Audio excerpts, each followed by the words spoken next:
Hey everybody, it's your host Queen Vaughn, Hey, it's your co-host Akalapa, and this is JegnaTalk for Youth by Youth on Jennifer's Worldwide Radio. the #1 teen show in the Midwest, broadcast on 152 stations globally. And today, we are here with AJ Watson from the KCK Schools Foundation for Excellence. Hey AJ, how are you doing today? I'm good. How you doing? Good. Before we get started, can you please share your socials and where our listeners can connect with you? Yeah. So you can find me on Instagram personally at yzn.aj, and then you can also find me my business Instagram, which is KCKS Foundation, and then LinkedIn is Alan Watson. Facebook is also AJ Watson. Well, that was amazing. Thank you so much. Yeah, no problem. So, today, for my first question for you is, if you could have a superpower on the basketball court, what would it be? And what would your superhero name be? So a superpower for sure would be like super speed, because that's like kind of like my game. I'm just super fast. Yeah. Like, I just run around everybody. But a name, it have to be like one of them, like Flash names. So like you got Reverse Flash, the Quickster. I don't want to take one of their names, but it have to be some. Like you could just be like, oh, AJ did. Yeah. AJ the Speedster or something. Something like that. That's Yeah, tight. I'll do AJ the Speedster. Well, it can't be that because I need my identity to be, you know what I'm saying? Like, Yeah. what Yeah, about secret. like A-Train? You know A-Train? That's already a hero name that though. Or you could just be like, the speedster, or something like that. Whatever you say. What'd you say? Speed? I like A-Train though. That is fire, but maybe a different. Oh, maybe from a the different- boys? Yeah. Yeah, maybe a different like vehicle though. You know what I'm saying? Something fast. I don't know. A car? Nah. I like A-Train though. We gonna stick with A-Train. Okay. If you could coach a celebrity alumni game, who would you invite and why? See, so my favorite basketball player is LeBron, but I wouldn't, Right. I wouldn't coach him in a celebrity game because he already too good. Like Right. he shouldn't be in a celebrity game. So I'd probably have to say like probably like one of my favorite rappers. So either like Drake or Rod Wave, Oh, definitely. okay. And why Drake and Rod Wave? They my favorite rappers. Like Oh. they're the ones I like to listen to the most. So Oh, okay. Well, yeah, that's just one your of hype them. music, so Yeah. they can perform a little bit. Exactly. Nah, facts. So okay, so let's get into the nitty gritty. Okay. So tell us about your earliest memories growing up in KCK. Okay, yeah. Some earliest memories would have to do with sports. I mean, I grew up playing sports my whole life, so playing at Bethany and Kensington and Eisenhower and the rec leagues. I would say that would be one of my earliest memories. Is just playing sports, not even just basketball, but even flag football and t-ball, and attending all of my brother's games in high school and things like that. So it would definitely just be sports and just remembering all the friendships and things that I made through sports, through athletics.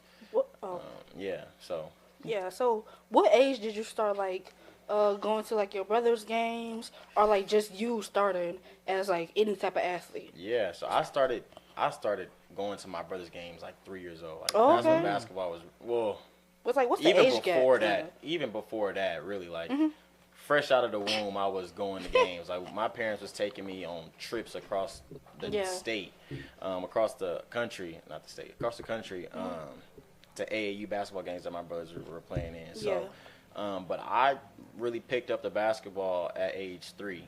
So that's when I started playing basketball and With the little hoops. little hoops. I'll be running around the gyms, just going anywhere, putting up shots during timeouts, halftime, stuff like that. It'd be so cute when all the little kids during halftime. Yeah. I was like, oh, look I at was them. definitely one of those. Like, I was definitely running out there, putting the shots up. Yeah, as you should. Start young. Sure. Oh, yeah. Yeah, like, what would you say was your favorite sport besides basketball to play? To play, definitely football. I love playing football. Football was fun, but I just never played a lot because I was so little. Like I was tiny. So when I got to high school, I didn't play. I never played any other sports. I only did basketball, and my senior year was the one year that I actually played football. I went out for the football team and played, and was actually really good. What position do you play? Slot receiver. Oh, okay. Yeah. Yep, slot receiver. So Yeah. I was just a little guy out there running around. Yeah. You know, little speedster. But yeah, so I would say my favorite sport other than basketball was football for sure. How has your mom's mayoral run in Wyandotte County influenced how you view community leadership? Man, it's definitely given me a sense of what community and leadership means. Yeah. Just because she's always been an advocate for community and just being a leader in general. Just growing up, we were always taught to be leaders, not followers, right? And to see her running for mayor and to see her want change for our community, this gives us a totally different perspective of what that means to somebody. Yeah. And so it's given me a different sense of meaning to what community and leadership is, because now I'm seeing it in reality. I'm seeing it taken in action, right? Yeah.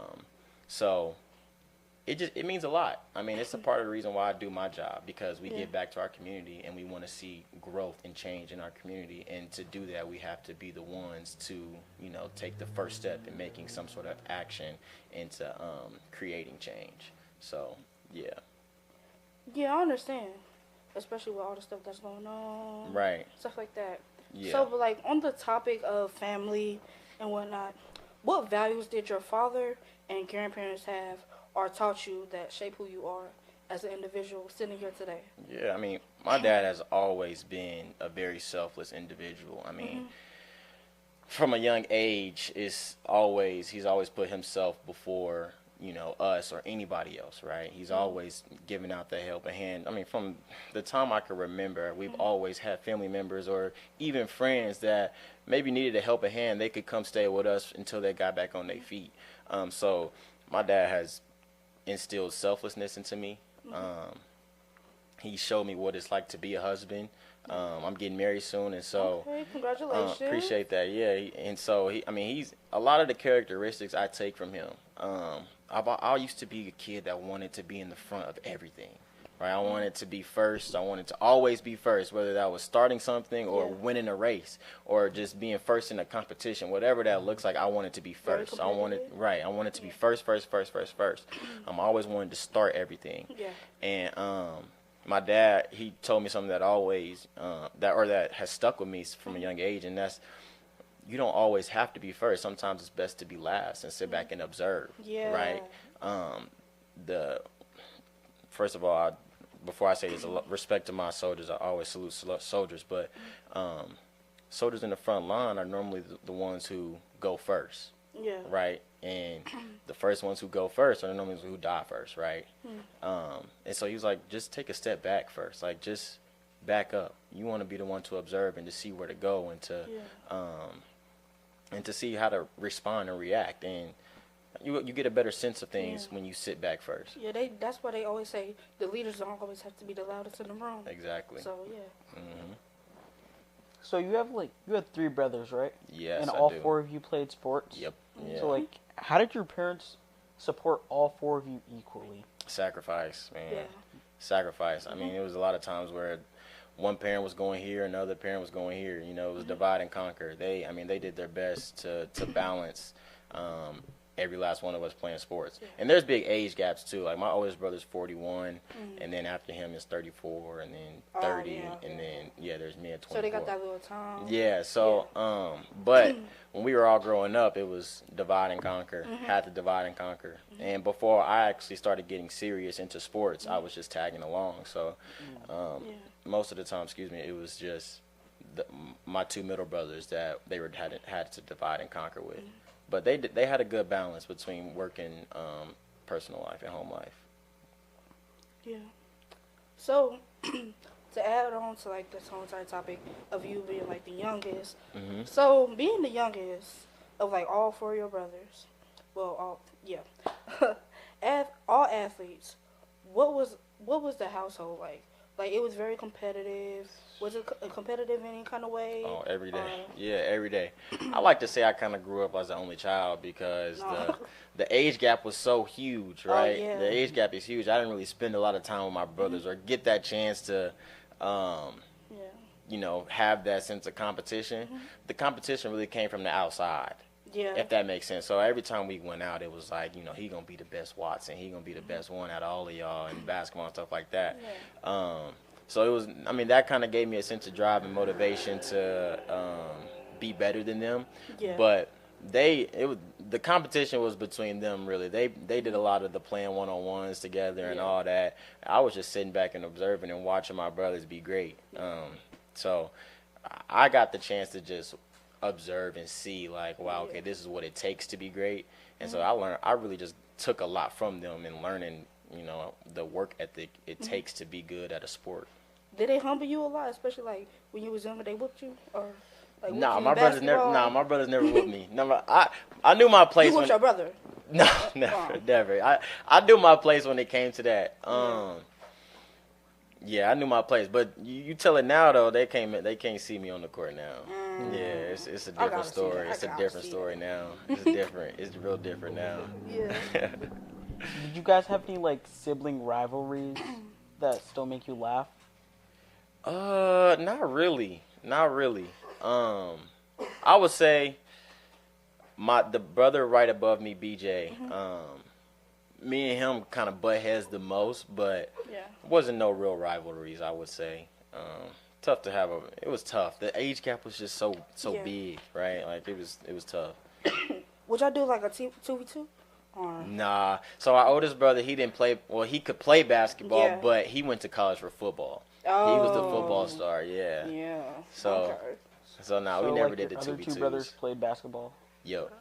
Okay, so if you would have had like do a 2v2, like two of your brothers and you, who else would it be? Like any like famous any famous basketball players, or would it be LeBron? It would have to be LeBron. Yeah. Yeah. Like any famous players, if I could play with anybody, it would definitely be LeBron James. Yeah. Makes sense. I understand. Yeah, absolutely. What about like football? Who would you pick? Football? If you took that serious. If I took football seriously, like who would I want to be on my team? Yeah. Patrick Mahomes. Oh. Easily. Seriously? You don't like Patrick Mahomes? It's not that. Who else would you want to throw you to football? I mean, wait, hold up. What position does Jack Burrow play? Who? Joe Burrow? Joe Burrow. Joe Burrow. Jack Barrow? Joe Burrow. Jack Barrow. What position does he do? Goodness. He's quarterback. Oh, yeah, I would have him. Absolutely. What's his name again? Joe Burrow. Joe Barrow. Burrow. Yes. It's only because he's fine. So. Okay. But all right. Oops. But like, yeah. With Patrick Mahomes, you got to deal with the whole family though. I'm worried about playing football. I'm worried about winning rings. Patrick Mahomes gonna get that for us. Oh. Yeah. Well, I understand that from that perspective. Yeah. But yeah. I play receiver too. Yeah, I want Patrick Mahomes to be my quarterback. Absolutely. Okay. Yeah. Okay. Ain't no KC kid. Gotta, Yeah. It's only right. I understand to an extent. I understand. Okay. Yeah, I understand. But yeah, that's wrapping up. Ak, what you think? Yeah, what you think, Ak? I feel like Patrick Mahomes is definitely like the best pick in terms of just a quarterback. Right. But like, if you want to like, it honestly depends on like how you think and what position you play. Yeah, I'm receiver. Yeah. So you'd want Patrick Mahomes. Exactly. But if you're like a quarterback, you probably want somebody like a Tyreek Hill or I forgot. If I was quarterback, I would be taking like Jamar Chase or Jay Jettis. Yeah. Who would be on? Who would be on the rest of your O line? On my O line, yeah. I don't know. Just the whole Eagles line. Okay.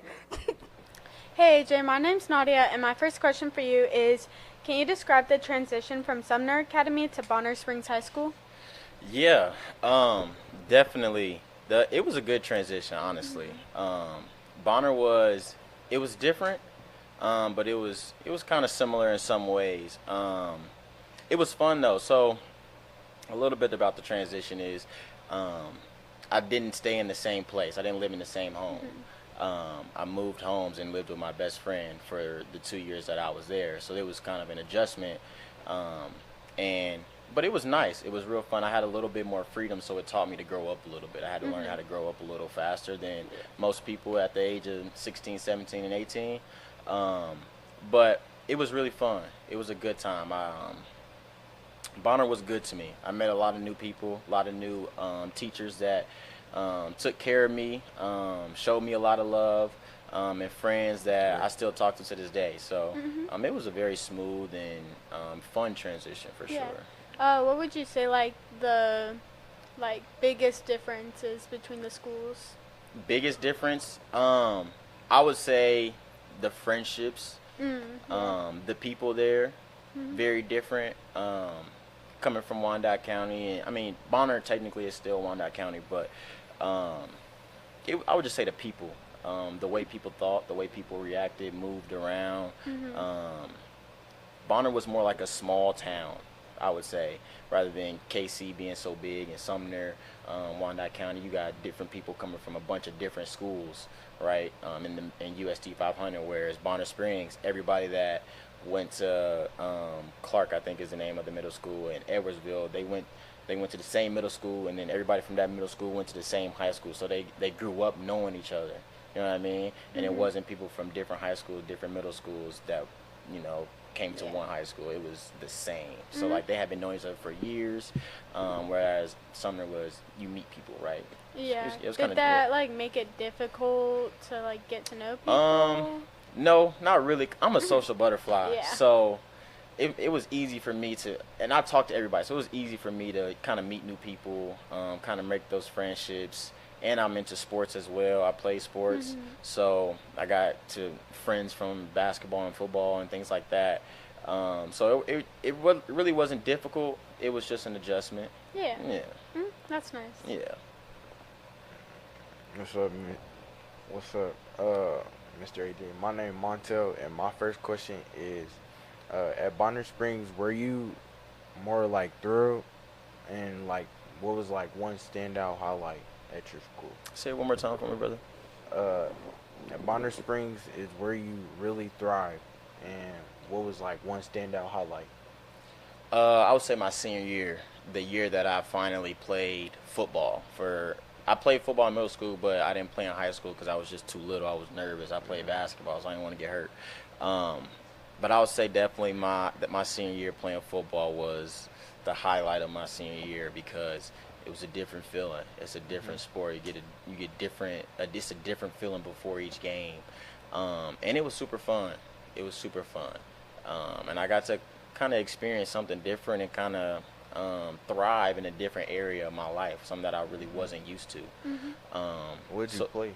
I played slot receiver. Slot receiver. Yep. Anything else or on defense? Nah. No? So I told them it was actually a process to get me to come out to play football.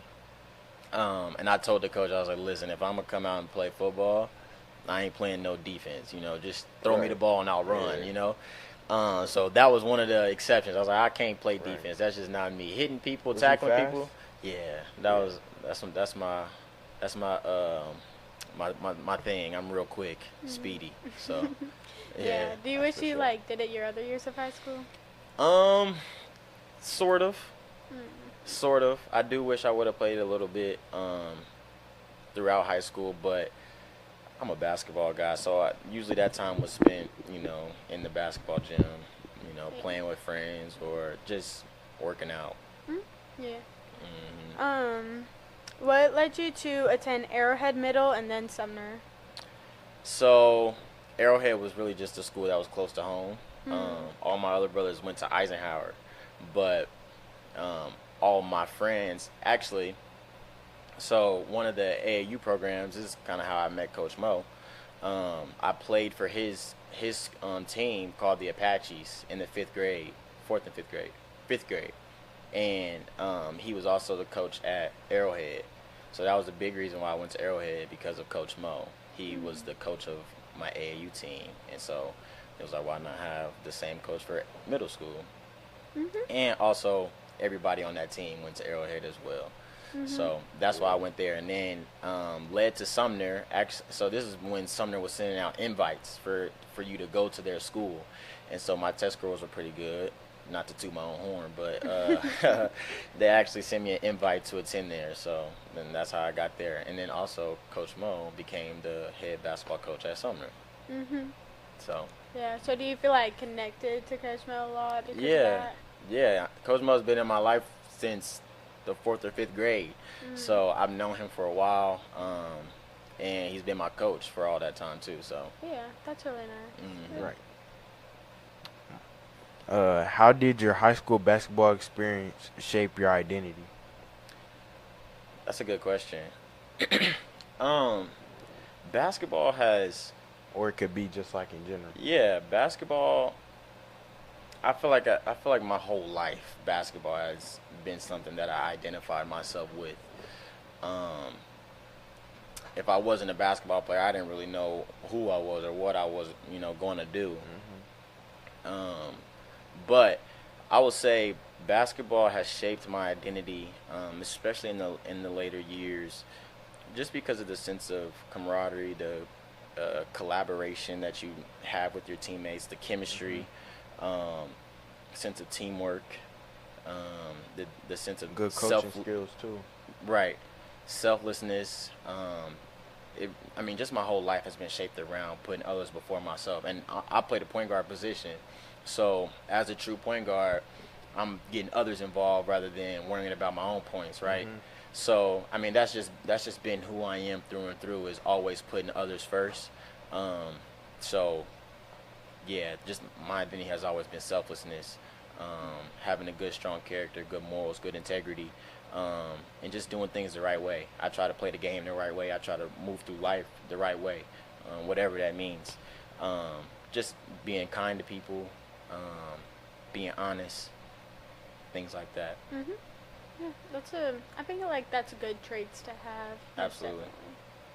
I know you said Coach Mo was like a big coach for you, but were there any other teachers or coaches at Sumner Academy that had a big development on you, or was it like just Coach Mo that had like the biggest? I would say Coach Mo definitely had the biggest. Just because I knew him beforehand going into Sumner. Man, all my teachers have had an impact on my life. They've gotten me to where I am today. Doesn't matter the whatever class they were teaching, right? It didn't matter. They've all had an influence and impact on my life from Sumner and in Bonner Springs. But I took a lot away from all of my coaches. That's the time I spent more time with them than anybody, I feel like. And they've instilled a lot in me. All of my coaches have been some sort of father figure in my life, and have taught me something. So I'll definitely say at Sumner, though, it probably would be Coach Mo for sure. What's like the biggest lesson that they taught you that like still sticks with you now? Yeah, selflessness. I say that word a lot. Is just putting others before myself, right? And being coachable. That's a big thing, is knowing when to just be quiet and not have a response and just listen and say yes, sir. Another big thing is eye contact. Is that that's a sign of respect, showing that you're actually listening and you're engaged to what people are saying and not just Just all whatever, over the place. right? You know what I mean? So definitely those two things. For my third question, who were teammates or mentors at Bonner that influenced your path? My best friend went to Bonner with me as well, and we played together, Keon Thomas, and man, like I feel like I wouldn't be the player that I am or was. I'm retired now, but I feel like I wouldn't be the player I was without him. We had many battles growing up, one-on-one battles, and just that sort of competitiveness. That's my brother at the end of the day. A lot of blood, sweat, and tears. Literally, I remember playing at Wellborn. At the time, they had a little concrete patch with a goal, and his house was right across the street. and we played 1-on-1, and I ended up bloodying his nose, and he just started leaking out all on the court, and it was crazy, and like, but we had many games like that, like. Yeah. We were going at it, somebody's leaving with a scratch or a scar or blood on it or something. You know what I mean? So I definitely say he shaped my basketball path for, you know, he was a big part of it. Yeah. Are you, like, still, like, really close with him Oh, now? yeah, absolutely. Yeah, that's absolutely. good. That's my guy. How did moving schools, like, affect you, like, personally, athletically, and academically? Personally, I feel like it didn't really. It affects me in all areas of my life. I had to grow up very fast when I transferred from Sumner to Bonner Springs, because like I said, I didn't live at home with my parents anymore. I lived at home with Keon and his mom, and so that is somebody that I look up to. His mother, Shanae, is who I call mom. Shout out to Shanae. Definitely shout out to Shanae. It's who I call mom as well. But I wasn't at home with my parents, so I had to grow up and do things the right way. I had to put what they taught me into another household, right? Making sure I keep my room clean, you know, doing chores, always being respectful, giving a helping hand wherever I needed to, all those things. So it was just for a second I was on my own. Like, I wasn't on my own, but I was now. I was separate. I wasn't with my parents. I didn't have them telling me what I needed to do and what not to do. You know what I'm saying? I had to just take what they had already taught me and made sure I did that and lived the right way in somebody else's home. So, I definitely had to grow up. Yeah, what about, like, athletically? Like, was it hard to transition between? I wouldn't say it was hard to transition, because I've been playing basketball my whole life. So, I mean, I knew that I would put forth my best effort, and that was gonna be good enough. And I was living with my best friend, who we held each other accountable, always worked out, was always in the gym, things like that. So I feel like I got better in that transfer. I got better for sure, and academically, I mean, school is school at the end of the day. I mean, it was easier than Sumner Academy, I can tell you that. Sumner was tough. All that homework.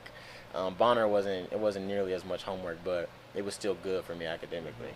Yeah.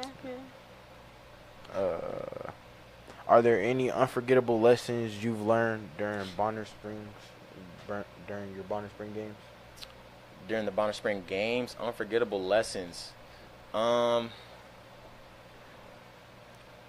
not really. I just think in basketball it's always important never to underestimate your opponent and to always take the game serious. And that's in life too. Life should be taken serious all the time, right? Obviously there's times to joke around and things like that, but if you step off your pivot foot, I mean, you traveling. Meaning, like, if you don't take the game serious and you slack off or you underestimate your opponent, it's unexpected. Unexpected things can happen. They can beat you, right? Or they can steal the ball. Or you know, it's so many. Life is unexpected, like, and so is the game sometimes. So you can have an off night, you cannot have an off night. But how are you gonna impact it in other ways other than just scoring? Or, you know, can you get an assist? Can you get other teammates involved? Can you play defense, right? Are you gonna work hard in everything that you do, in every aspect of the game, or are you gonna slack off here and there? You know, it's so many lessons that I could give to you throughout that the game has given to me, but I don't know if Bonner gave me my biggest one. You know what I'm saying? It's just always take it serious. AAU. Yeah. Did you have like any like learning lessons from AAU? Yeah, I mean, just basketball in general. I wouldn't even just say in AAU or high school or just growing up. Period. It's just taking the game serious and put what you put into the game is what you're gonna get out of it. And same thing in life. What you put into life, the work that you put into life is what you're gonna get out of life. You know what I'm saying? You're not gonna do nothing just sitting at home. Right? Exactly. Nothing gets done if you're not doing nothing. Right. So definitely that, bro. Yeah. My last question for you is there anything that you like regretted not doing back in like your school years that you wish you did? Man, not really. I did a lot. I wish I would have played more sports, but it was so tough for me because basketball was my main one. So I put a lot of time into basketball. I wish I would have played more sports. I wish I would have played baseball, and I don't regret not playing track. That was one thing I just don't find it. Why not track? Cause why would I run for fun?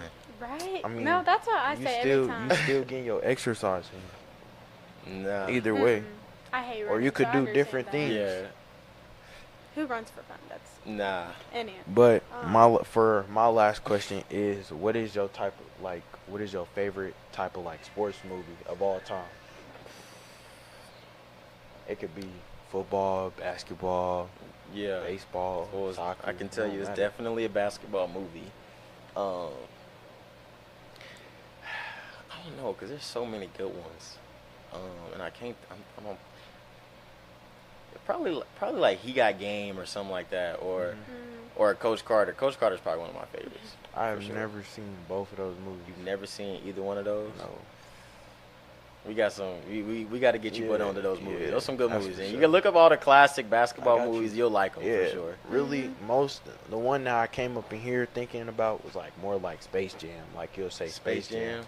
That's definitely a good movie, but it's not my favorite. All right. Yeah. Hi, AJ Watson. My name is JM. My first question for you is, how did being an honorable mention all conference in 2022 impacted you? It definitely impacted my basketball career. It was nice. It was nice to get that recognition. But it motivated me to get back in the gym and grind even harder so that I could be first or second team next year. You know what I'm saying? So it made me strive higher. For sure. That's real. Yeah. All right. What's up, AJ? I'm Tommy. Yeah, your name is Allen, and you play basketball. That's a match made in heaven. Good, Allen Iverson, you feel me? Yeah, you know what I mean. For my first question is, what was the biggest adjustment moving to the collegiate level game? The speed. The speed was different. So coming in high school, playing in high school. Yeah. Not everybody is basketball players. Yeah. True. You have teammates that play football, baseball, track. They do other things, right?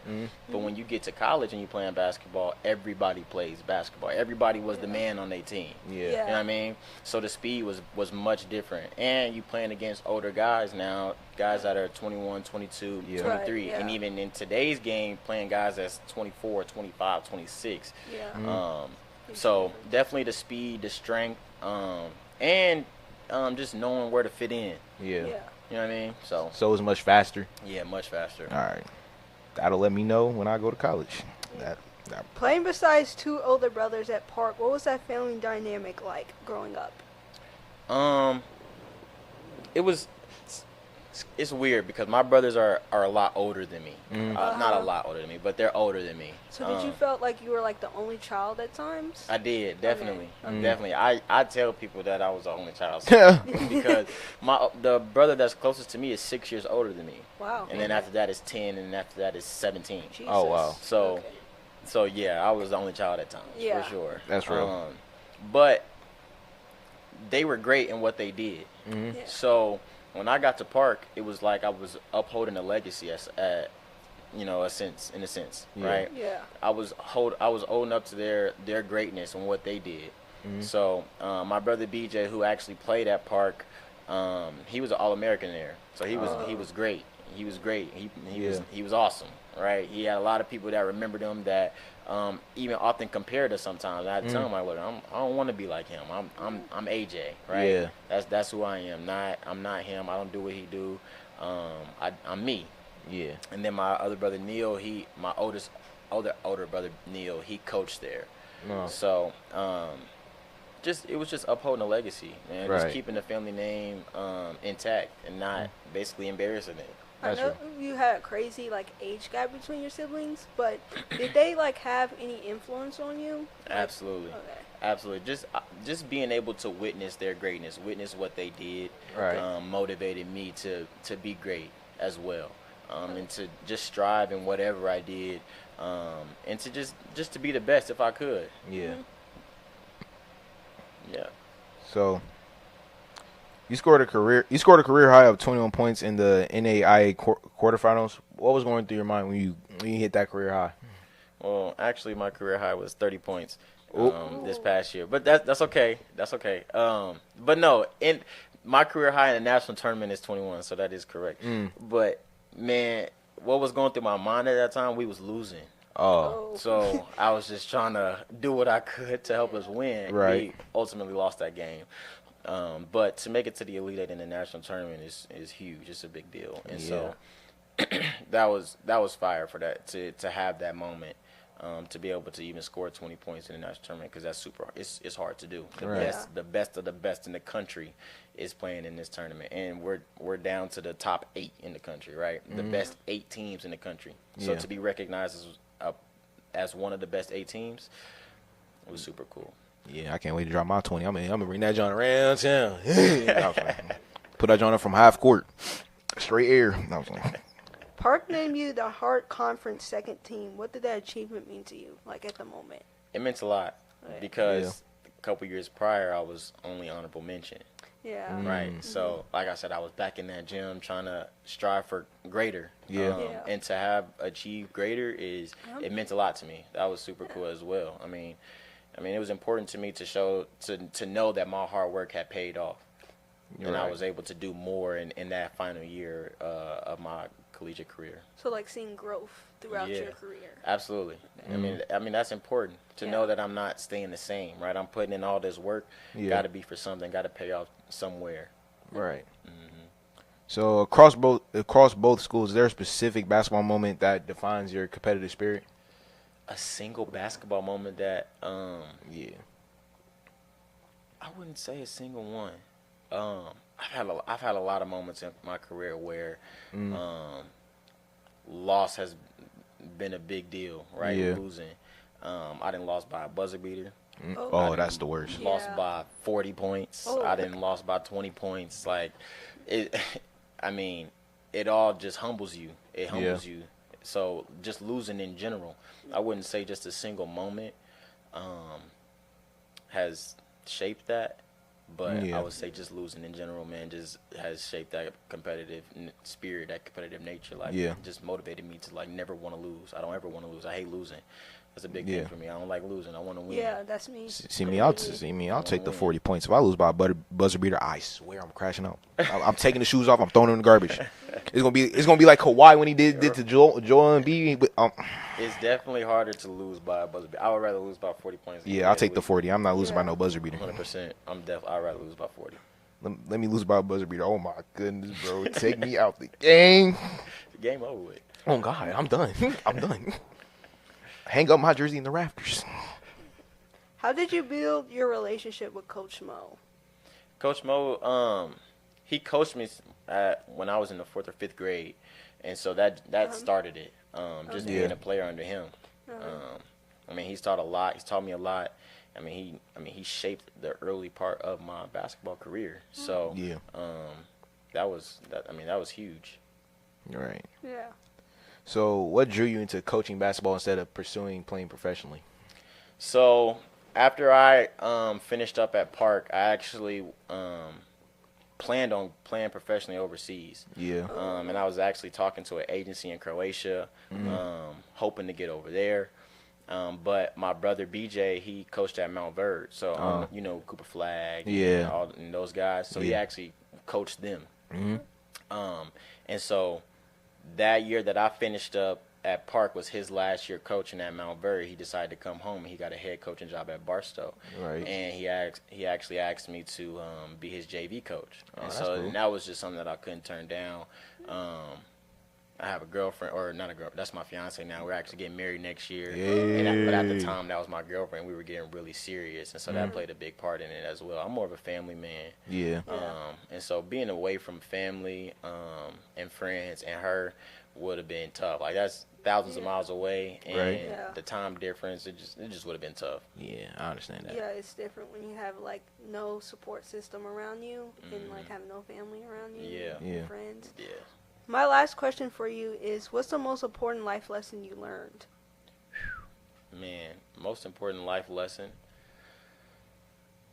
and I keep saying this, man, but it's to be selfless, to put others before me. I mean, that's been who I am. I feel like I was called to serve others, to help other people. Just from a youngin', man, I just always wanted to help somebody, whether it was a friend, whether it was an old person, whatever that looked like. I knew my purpose on this earth was to serve others. So, and that's something that my dad instilled in me at a young age. It's just being selfless, putting others before myself. Does that play a big part in like your coaching job? Absolutely, because I'm not doing it for me. It's not about wins and losses. It's not about the money that I get. It's about the growth of the young man that I'm coaching. All right. And for my last question, I got to shut up for this one because I already know my answer to this question. If you did play professional basketball like the NBA, what record would you want to break in the NBA? What record? I would want to break like the assist record. Okay. I want to break the assist record or the steals record. All right. Definitely. I'm a point guard, so I like to pass the ball, get my guys involved, and I also play defense. So, well, it's either gonna be the all-time scoring record or the 100 points a game. Because I don't believe Wilt did it. But hey, give me 48 minutes. Oh yeah, I'm dropping 100. I'm dropping at least 101. You can't. Yeah. It's against who? That's a lot of. Hold on. Low key, I want to drop 100 on LeBron. Just cause it's LeBron. I respect it. Just cause it's LeBron. I respect that. Yeah, he too old. He ain't gonna get that. He ain't gonna get that chase down. He too old. That man gonna be an inch off the ground. This is gonna be like. Hey, I respect it. Do I think that would happen? But hey, I'm gonna get the 100. I'm breaking that record. I hear you. I feel you. I respect that. For me, it'd be assists or steals for sure. Yeah, I'm most definitely breaking that all-time scoring record though. That's gonna take me a while now. Yeah, bro, like 23 years in the league and broke it. Never me. I can't do that. Let me be a cool 30, 37. I'm done. I'm out the game now. I'm too old for this. You'd be surprised. 37 is not old, bro. LeBron's 40. The gray hairs in the bald spot in his head. Yeah, he's old. He's old. It's up for him. He's still a great player. Think about Curry. Think about KD. All those guys is 37 plus. Curry, dang, I didn't know. I thought Curry was like a cool 35. Bro, nah, Curry older than that. I'm pretty sure. Yeah, he might be 36, 37. He's 37. Is he? For real? Yeah. Exactly. KD, he older. Oh.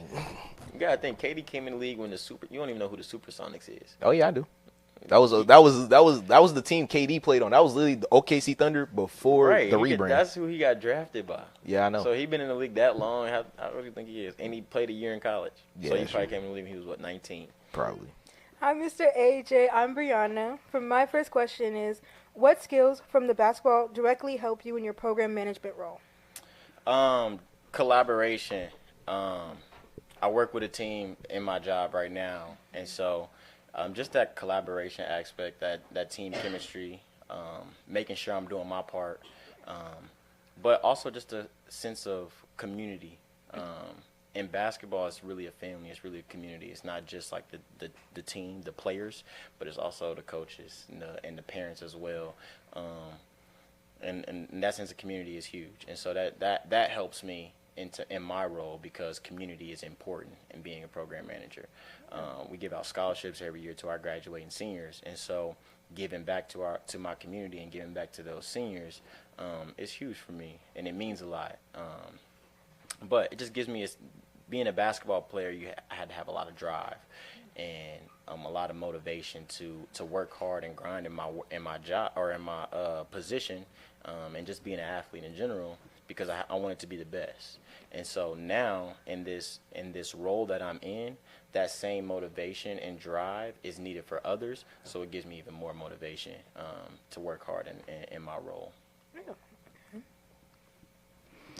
What's up, AJ? My name is Aaron. My first question is, how did you decide to join KCK Schools Foundation? Excellent. Yeah.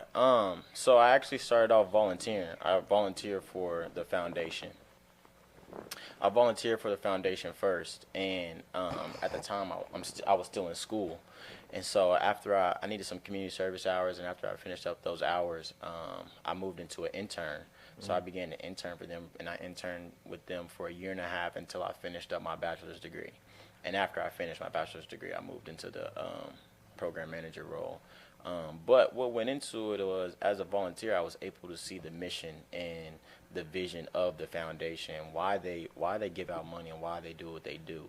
A lot of people don't see the behind the scenes of the event planning and trying to get the community engaged and just everything, right? We do a lot, and we're a team of four, three now, well, four.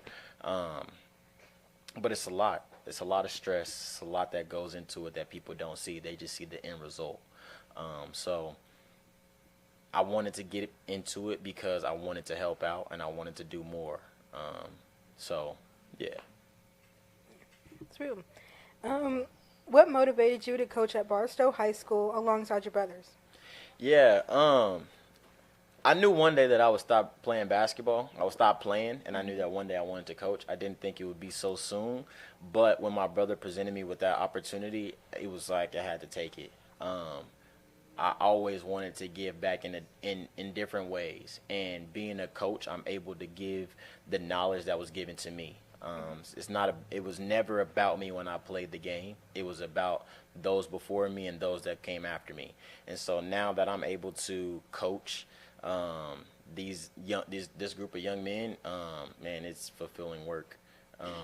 It's not about me. It's about them. And so I don't care about the wins and losses. I just care about the growth that they're gonna get. That's fine. For my second question, what does your role as a program manager involve, like, day to day? Yeah, so a lot of emailing, a lot of coordinating events. It used to be volunteer engagement or volunteer coordinating, but not as much anymore. And just helping out where somebody needs help, where my teammates need help. So a lot of the day-to-day stuff is like emailing and event coordinating. So making sure we have the right pieces are in line and where they need to be so that when our event comes around, it looks good and things are running smoothly. Yeah. To follow up with that, how do you balance your administrative responsibilities with coaching and family? Yeah, so fortunately my job is very flexible with me. So when basketball season comes around, I'm able to still be there and have a good balance, whether that looks like coming in a little earlier or whether that's staying a little extra on days that I don't have practice or something like that. But my job has been very flexible with me and allowed me to be a coach as well. Good balance that way. What's one student or family moment that reminds you of why this work matters? Man, when I say work moment is one of my events that I coordinate is called Excellence in Education, and it's a Student of the Month event where we recognize and honor every student that's nominated for Student of the Month. And so we give them a medal and we give them a certificate, and it's super nice to see that these students come in and with their families dressed in their Sunday best. And, we got early childhood kids that haven't been to kindergarten yet, coming in their suits and their dresses, and they're so excited to receive this award. And so to see that impact is special. Like, it means so much to me that we're able to impact students by just giving out medals and certificates. And then on the other hand, we give out scholarships every year. So to see that impact as well, students are going to school to chase their dreams.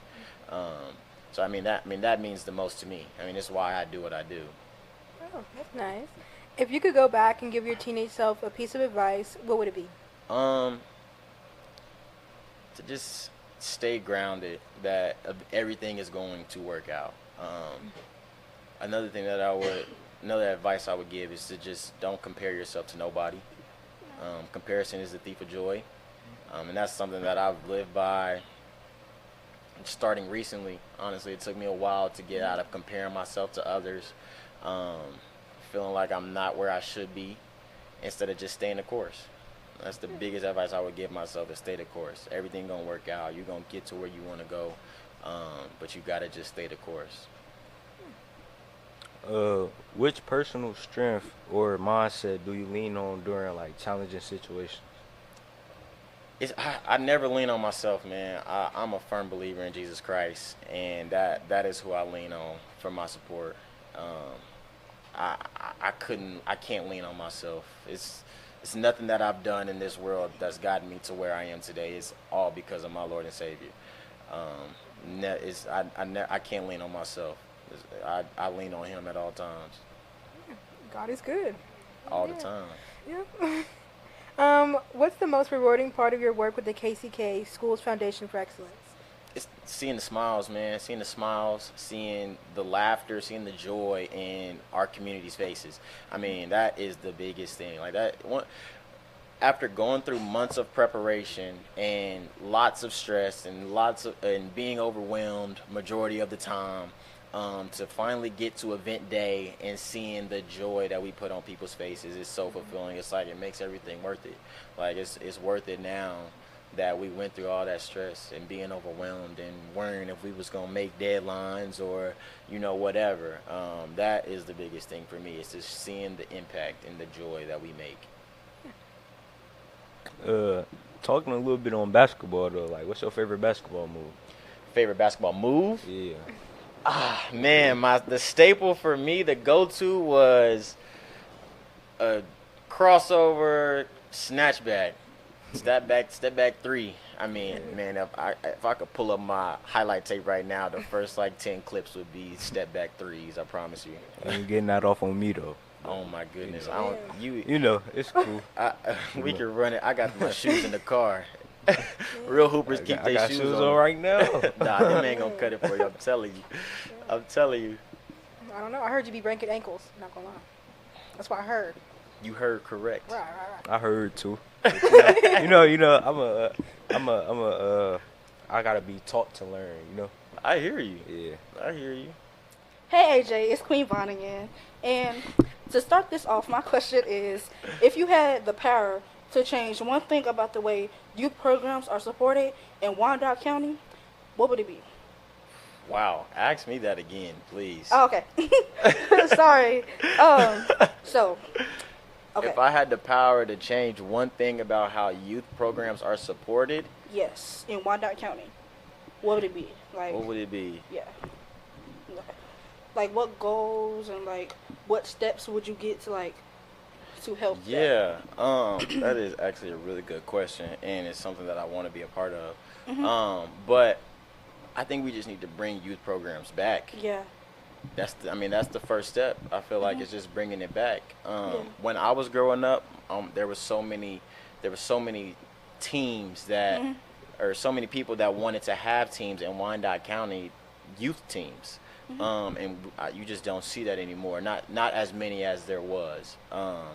So I think the first step would just be bringing them back, getting people who wouldn't mind volunteering their time to have a youth program here in Wyandotte County. Because and that's the challenge, right? Is having somebody volunteer their time, right? Yeah. You're not getting paid for it. You probably don't have any kids, but you're somebody who wants to help the youth in Wyandotte County and build up athletics again to what it once was. So I would just say, if there was one thing I could change, is just getting more people that's willing to volunteer their time and not worry about the money. Not saying that's what it is, but just sometimes it is. Right. It's a part of it for sure. But just being able to get people that are willing to volunteer their time. Yeah, because some people just really focus on the money, especially in this economy these days. Right. People are more money hungry than actually willing to help the youth. Yeah. And I'm not trying to steer it away from the Wyandotte County, but in Missouri, all of that is very hard because I don't see a lot of it, but the people that I'm connected with, the coaches from my school, because from my school, the head coach was my cousin and all that stuff. So it's he's done a lot for the youth. And then there was this photographer. He's a coach, and I'm also a photographer with him. But he also help with the youth, especially with football camps and basketball camps, stuff like that. Yeah. So it's it's really it's really good to see like the youth not being more focused on the streets in a way, if that makes sense. So right, absolutely. Yeah, I mean it's tough. It's super tough because I mean you think about gym times and everything like that. All that stuff costs money too. Yeah. And so it's hard to it's just hard to manage that stuff or to have people that are willing to put in those funds out of pocket because some parents just don't have it. And I mean that's just the county we live in and the economy we are in today. And some people are not willing to like raise fundraisers and stuff like that. Yep. So like, but yeah, it's tough. We need more people that are willing to give back to Wyandotte County. Yeah. Yeah. Hey, AJ, it's Akalafo again. What's the biggest impact you hope to make in your community? Yeah. The impact that I want to make, man, is just I just want people to remember that it was never about me. Everything that I do is literally for the people in my community. I don't have the most money. I can't, you know what I mean? I haven't done anything professional or haven't made millions of dollars. So what I want people to know and the impact that I want to have is that I was there. I want to be present, right? Whatever that looks like. If I can volunteer in different areas, I want to volunteer. I want people to see my face. I just want to be connected. That's the impact I want to make. I want people to be able to count on me, right? I don't want to be the type of person that said that he would do something and not do it, right? I'm big on integrity and holding up my end. I'm a man of my word. I try to be at least anyway. So the impact that I want to have, man, is to just be remembered as somebody that did give back. Maybe not financially, but I gave back my time, right? And time is a big thing. That's one thing you can't get back. Just showing up.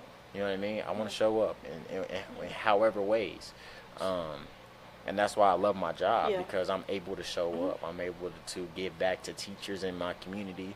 I'm able to give back to the families and students. So much. Yeah. It's like with that selflessness that you were talking about. Yeah. Like with your dad, you inherit that from what I'm listening and what I read in your bio. You've inherited that very much from your father. And I'm like, I could kind of see that.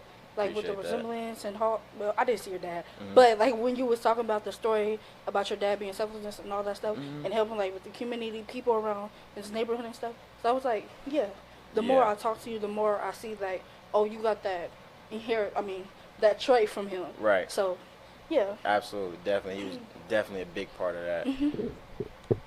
So, to wrap this up, for my last question is, so looking back, how have you grown from that kid on Bonner Springs basketball court? How did you grow up from all that? I grew up in many ways, man.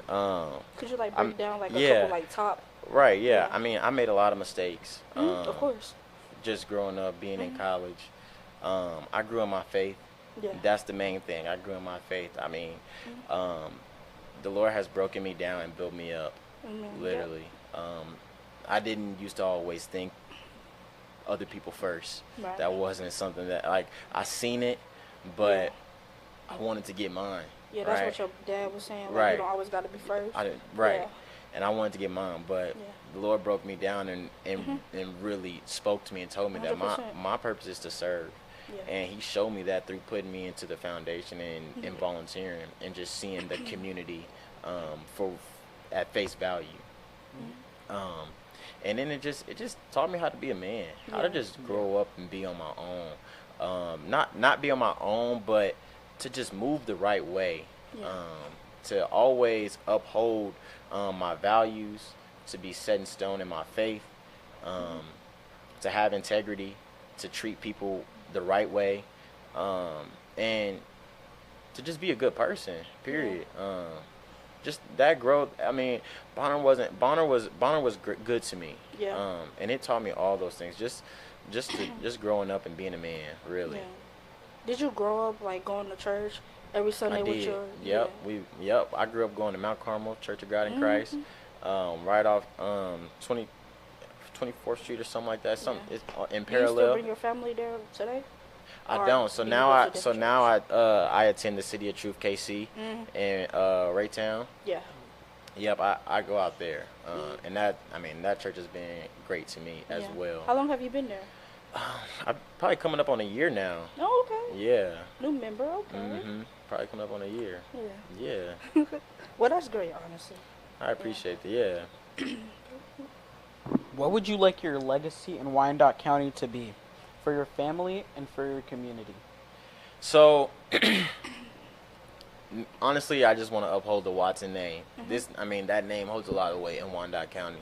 My mom, her legacy is amazing. The connection she's made, the networking, what she's done for the community. She's done a lot, and so I don't really care too much to talk about me and what my legacy is. It'll just be upholding the name.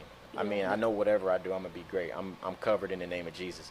So I mean, I'm gonna be great regardless. I'm gonna be good, right? I just want to make sure that I give back in the ways that I can.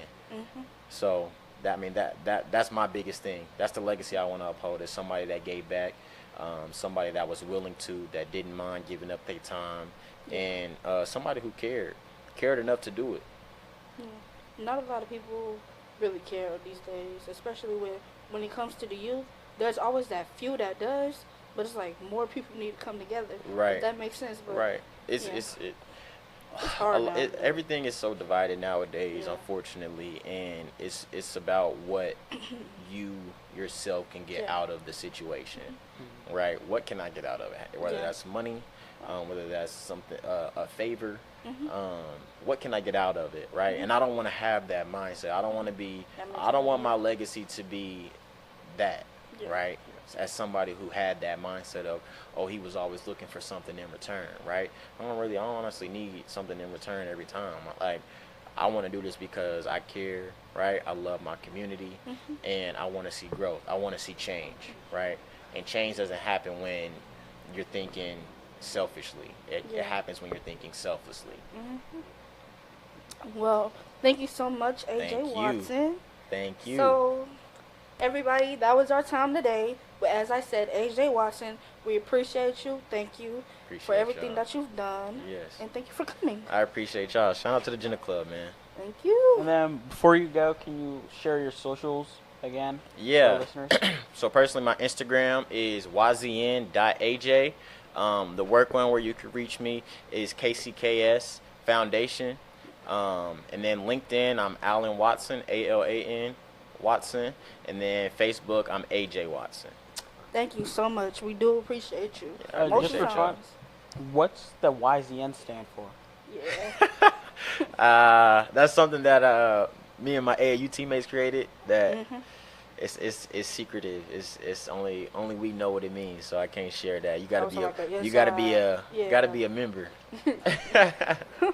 Thank you so much, and everybody. This was your host Queen Vaughn. This is your co-host Arcalapo. And this has been JegnaTalk for Youth by Youth on Jennifer's Worldwide Radio. The #1 teen show in the Midwest, broadcast on 152 stations globally. We out here.